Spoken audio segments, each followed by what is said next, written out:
బట్టతలతో బాధపడుతున్నారా? ఆధునితనమైన పద్ధతిలో hair transplantation చేయబడును. Face clinic, Hyderabad. నమస్కారం శ్రీ చిరంతకృష్ణ స్వామి గారు. నమస్కారం అండి. సో ప్రీవియస్ వీడియోలో మీరు ధర్మబద్ధంగా ఏ విధంగా సంపాదించాలనేటువంటి దాని మీద ఒక క్లారిటీ ఇవ్వటం జరిగింది. అంటే దాన్ని ఏ విధంగా తీసుకుంటే ఆ విధంగా జర్నీని ఎలా స్టార్ట్ చేయాలి, ఎలా వెళ్ళాలి, ఎలా తీసుకోగలగాలి, దాన్ని ఎలా ప్రాక్టీస్ చేస్తే మనం ఏ విధంగా ముందుకెళ్తాం అనే దాని మీద క్లారిటీ ఇవ్వటం జరిగింది. మీరు 478వ మనీ మంత్ర వీడియో, ఈ వీడియోలో ఏం చెప్తున్నారు? మనకు చిన్నప్పటి నుంచి చాలా విని ఉంటాము. మనకి చాలా గొప్ప గొప్ప వాళ్ళు చాలా విషయాలు చెప్తారు. అంటే మీలో ఉన్న ఫైర్ని బయటికి తీయడానికి, ఏం చెప్తారంటే నువ్వు చాలా కష్టపడాలి. నీ యొక్క జీవితంలో ఒక ఎదుగుదల కావాలన్నప్పుడు చాలా కష్టపడాలి. అది ఎలా ఉంటుందంటే ఒక ఫోర్స్ మిమ్మల్ని ఏదో పడుకున్న వాళ్ళని లేపి తట్టినట్టు ఉంటుంది, లేదా తోసినట్టు ఉంటుంది. అలాగే మీ జీవితంలో ఒక ఉన్నత స్థాయికి ఎదగాలన్నప్పుడు మీకు ఒక క్రమశిక్షణ అలవాటు పడి ఉండాలి. ఓకే, ఎప్పుడు కూడా మీరు పరిగెత్తుతూ ఉండాలి మీ జీవితంలో. అలాగే ఈ పోటీ ప్రపంచాన్ని ఎదుర్కోవడానికి మీరు ఎన్నో సాహసాలు చేయాలి. ఇవన్నీ వినడానికి బాగున్నాయి. మనం చాలా మోటివేషన్స్ మనం వింటూ ఉంటాము, చూస్తూ ఉంటాం, బుక్స్లో కూడా చదువుతూ ఉంటాం. ఇవన్నీ కూడా మనకి ఎంత బాగుంటాయంటే కరెక్టే కదా అనిపిస్తుంది. అంటే ఇవి మనకి దేనికి పని చేస్తాయంటే ఎప్పుడైతే మనం డల్గా ఉంటామో అప్పుడు కొద్దిగా మనని తోసినట్టు ఎనర్జీ ఇవ్వడానికి ఇవన్నీ పనిచేస్తాయి. కానీ వీటి వల్ల డబ్బు రాదు. మీరు అనుకున్న ఉన్నతిని మీరు సాధించలేరు వీటన్నిటి వల్ల. ఎందుకంటే ఇప్పటివరకు కూడా మనం మోటివేషన్ సంబంధించి ఎన్నో పుస్తకాలు చదివాము, గొప్ప గొప్పలు చెప్పినటువంటి వాక్యాలు చదివాము, అవన్నీ విన్నాము. నేను కూడా యువకుడిగా ఉన్నప్పుడు చాలాసార్లు వీటన్నిటికీ ఇన్స్పైర్ అయ్యి నాకు తోచిన విధంగా ఏది తోస్తే అది దాని వైపు వెళ్ళిపోవడం అనేది జరిగింది. కానీ ఎక్కడ కూడా సాటిస్ఫాక్షన్ అనేది లేదు, సంతృప్తి అనేది లేదు. అప్పుడు అర్థం కాలేదు.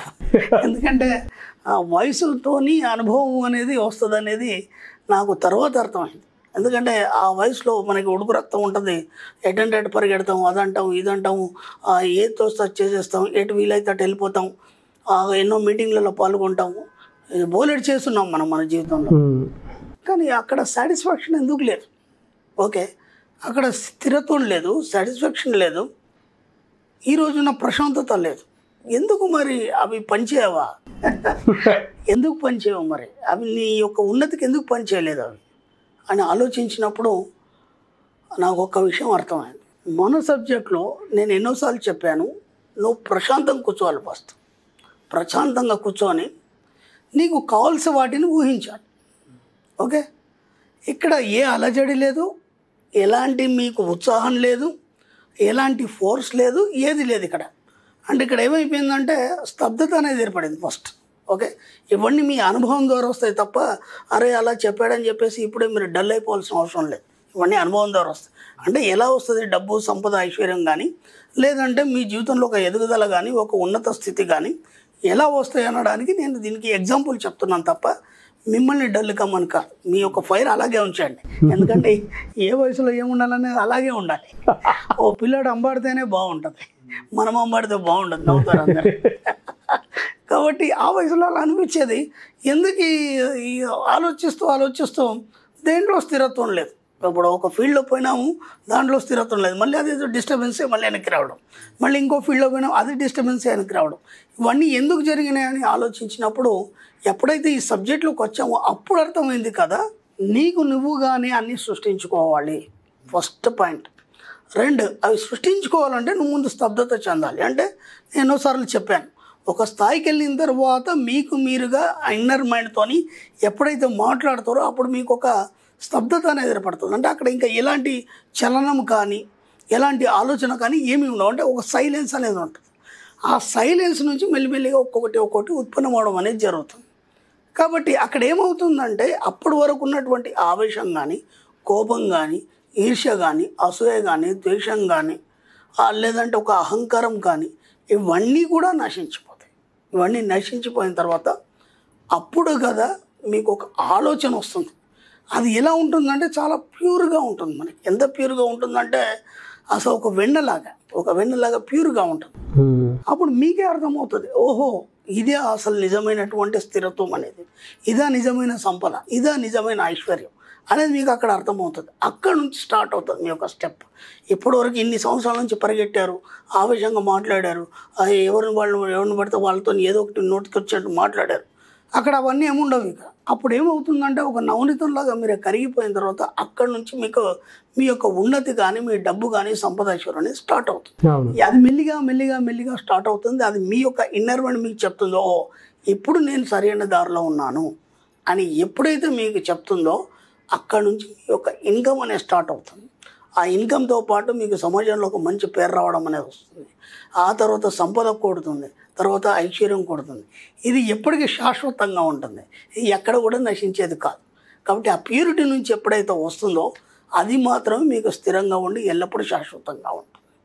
కాబట్టి డబ్బు సంపాదించడం అంటే ఊరికే కాదు. ఇప్పుడు మనం దాదాపు 500 వీడియోలు చేసాం. డబ్బు సంపాదించడం అనేది ఏంది? ఒక కళ. ఈ కళ అనేది ఎవడు నేర్పించడు. ఎప్పటిదాకా మనము మనకు ఎవరైతే మనకు స్పీచ్లు ఇచ్చారో, ఎవరైతే వాక్యాలు చెప్పారో వాటన్ని బట్టి పరిగెత్తాం కదా. అది కళ కాదు, మిమ్మల్ని ఇన్స్పైర్ చేయడానికి మాత్రమే. కళ అనేది ఒకటి నేర్పిస్తే రాదు. దీని మీద నేను ఒక చిన్న కథ చెప్తాను. ఒక దొంగ ఉన్నాడు, వాళ్ళ అబ్బాయి అన్నాడు కదా, నాకు నాన్న నేను కూడా వస్తాను నీతో, నాకు నేర్పించమన్నాడు. నేర్పించమంటే ఆ తండ్రి అన్నాడు కదా, ఈ చోర కళ అనేది ఒకటి ఉంది, 64 కళలో ఇది ఒకటి, కాబట్టి చోర కళ. కాబట్టి ఇది కళ అనేది నేర్పించబడదు, సహజంగా నీకు నువ్వుగానే దాన్ని ట్రైన్ చేసుకోవాలి. అది ఎలా అనేది ఎవరు చెప్పడానికి లేదన్నాడు. ఆయన సరే బాగా మొండి చేస్తే ఆ పిల్లని వేసుకొని వెళ్ళిపోయాడు ఆ రోజు రాత్రి. వెళ్ళిపోయిన తర్వాత ఒక ఇంట్లోకి చొరబడ్డారు ఇద్దరు. చొరబడ్డ తర్వాత ఈ పిల్లాడికి అన్నాడు కదా, బీరువా తీసి దీంట్లో నిల్చున్నాడు. ఓకే, దాంట్లో పిల్లాడిని పెట్టేసి బయట నుంచి లాక్ చేసి తండ్రి ఇంటికి వెళ్ళి హాయిగా పడుకున్నాడు. వీడు 1 గంట అయింది, 2 గంటలు అయింది, చిమ్మ చీకటి, ఏం కనిపించట్లేదు, అసలు నేను ఎక్కడున్నాను, ఈ మా నాన్నగారు ఏరియా అని చెప్పేసి హడావుట్ చేసి టక్క బీరువాని కొట్టాడు. కొట్టగా నా ఇంట్లో పడుకున్న వాళ్ళందరూ ఏం చేశారు, పరిగెత్తుకొచ్చేసి ఏంట్రా బీరువాలో చప్పుడు వస్తుందని చెప్పేసి దాన్ని బీరువాని పగలగొట్టగానే ఆయన ఎమ్మటి ఇలా తోసేసాడు, అందరిని తోసేసి పరిగెట్టాడు. అలా వెళ్తూ ఆ బాల్కనీలోంచి ఇంకా కిందికి దూకి ఆ ప్రహరీ గోడ నుంచి దూకి పరిగెడుతున్నాడు. అందరూ ఆయన వెనకాల పరిగెడుతున్నారు.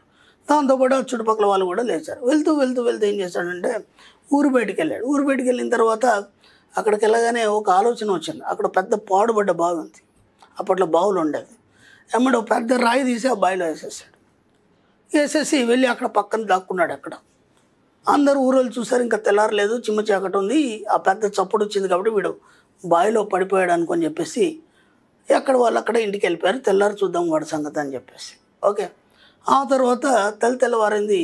ఆ అబ్బాయి ఇంటికి వెళ్ళేసరికి తండ్రి హాయిగా నిండా కప్పుకొని గురక వేస్తున్నాడు. ఏమంటే ఈ అబ్బాయి వెళ్ళి గట్టిగా తోసేసి, ఏనన్నా నువ్వు నన్ను అలా చేసి వస్తావా, నువ్వు ఇక్కడ ఆగి పడుకుంటావా, నా పరిస్థితి ఏంటి, ఇలా అయితే ఏంటి అన్నాడు. అంటే అన్నాడు కదా, ఎలా వచ్చేవరా నువ్వు అన్నాడు. వచ్చానులే ఏదో రకంగా. ఎలా వచ్చి ఒకసారి చెప్పాను. ఆ ముందుగా టక్క బీరువా తోసారు. తోయగానే నేను ఆ బీరువా పగలగొట్టగానే ఎమ్మటే తోసేసాను, అందరినీ తోసేసి అక్కడి నుంచి దూక్కుంటూ వచ్చాను. ఆ తర్వాత బాల్కనీ నుంచి దూకాను, ఆ తర్వాత ప్రహరీ కూడా దూకాను. ఆ తర్వాత బావి దగ్గరకు వచ్చాను, పెద్ద రాయి తీసి దాంట్లో వేసాను, పక్కన దాక్కున్నాను, అందరూ వెళ్ళిపోయారు, మెల్లిగా వచ్చాను. ఇదంతా నేను నీకు చెప్పాను అన్నాడు. ఇదంతా నేను నీకు నేర్పాను, ఇలా చేయాలి. ఆయా సందర్భానుసారంగా నీ యొక్క పరిస్థితిని బట్టి నువ్వు మెదలుకోవడమే నిజమైన కళ. కాబట్టి డబ్బు సంపద ఐశ్వర్యం విషయంలో ఎవడు ఇలా చేయు అలా చేయని నేర్పడు. నీకు నువ్వుగానే నీ యొక్క సబ్కాన్షియస్ మైండ్ నీకు ట్రైన్ చేస్తుంది. ఓకే, దాన్ని పట్టుకుంటే సరిపోయింది. ఇంకా మీరు ఎవరిని ఏం అడగాల్సిన అవసరం లేదు. దాని ప్రకారం మీరు వెళ్ళిపోవచ్చు, హ్యాపీగా సంపాదించండి. ఎప్పుడైతే స్థిరత్వం వస్తుందో మీకు అర్థమవుతుంది సిచ్యువేషన్ అనేది. కాబట్టి ఆవేశం నుంచి కానీ ఇంకా దేని నుంచి అయినా కానీ మనకి డబ్బు సంపద ఐశ్వర్యం రాదు. ఎప్పుడైతే మీరు ప్రశాంతతను పొందుతారో, మీ యొక్క సబ్కాన్షియస్ మైండ్ ఎప్పుడైతే పీస్ అవుతుందో అక్కడ నుంచి మీకు డబ్బు సంపద ఐశ్వర్యం అనేది పుట్టడం మొదలవుతుంది. అది ఎప్పటికీ శాశ్వతంగా స్థిరంగా ఉంటుంది. ఫెంటాస్టిక్ ఎగ్జాంపుల్ అండి. 2 సార్లు చూస్తే 2 తత్వాలు గుర్తొస్తాయండి ఇందులో.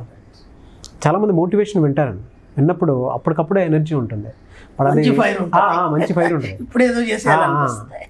అప్పటి నుంచి అది ఎందుకు ఆగదు అని అంటే, మీరు ఇందాక ఒక స్టేట్ ఆఫ్ మైండ్కి రావాలి అని చెప్పేసి అన్నారు. మనిషి స్టేట్ ఆఫ్ మైండ్ కూడా ఏంటి అని అంటే, మనిషి కొన్ని వదిలిపెట్టాల్సినటువంటి అవసరం ఉంటుంది.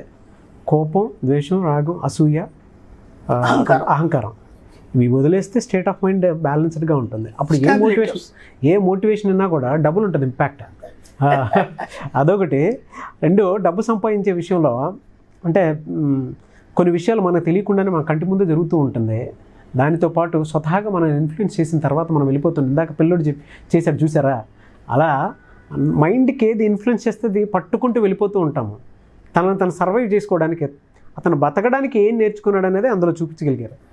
Very good analysis and very good knowledge. నాకు కూడా అర్థం కాలేదు అప్పట్లో. నేను కూడా చాలా అన్ని ప్రోగ్రాంలో పాల్గొనేది, బోలెడు ప్రక్రియలు చేసేది, నాకు తోచింది అటు ఇటు వెళ్ళేది, అన్నీ చేసేది. ఆ హడావుడి తప్ప ఎక్కడ ఒక స్థిరత్వం సాధించింది ఏం లేదు.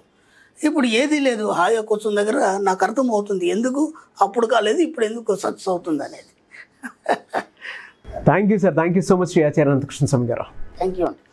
సుమన్ టీవీలో మీ పర్సనల్ అండ్ బిజినెస్ ప్రమోషన్స్ కోసం కింది నెంబర్కి కాంటాక్ట్ చేయండి.